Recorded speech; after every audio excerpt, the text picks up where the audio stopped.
গান বন্দুকের তলে বইরা মইরা যাবি গা।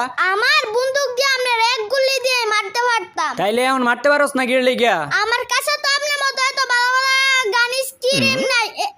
চাচু দিছি একটা আরেকটা লাগালে আপনি শেষ ওনে জানি পলাইবেন। পলাই নাই রে, এই জায়গায় তো আইছি তোর AWM এর টুক্কা দিতে। টুকা কে করে দেয় দেখতাছি তো এদের একটা দুই কিলো আমি ঠুট বেকারের গুলি লাগাইতে বসছিলাম, আমি বললাম কেমনে তুই কতটা দুর্বল প্লেয়ার এটা তুই জানাস? কেমনে আমি দুর্বল প্লেয়ার? কোন দিকটা মনে হয় আপনার আমি দুর্বল প্লেয়ার? তুই দুর্বল প্লেয়ার খালি, তুই দুর্বল প্লেয়ারের নিচেরটা অন্য প্লেয়ারের ড্যামেজ দিলে লাগে 150, তোরে ড্যামেজ দিছি লাগছে 300। তাহলে তুই বুঝ তুই কোন মাপের দুর্বল প্লেয়ার। এটা আমি দুর্বল না, আমার কে দুর্বল। আর আপনি কই বই পায়া পড়ে লইছেন? ও চাচু পাইছি। তুই পাইছস, তুই মনে হয় আমার মাইরা লাইতে পারবি। এমনে বলে গেলে কি আমি মারতে পারবো? আমি তো পলাই নাই, আমি তো তোর সামনে থেকে সইরে আইছি। আচ্ছা যা, আমি এই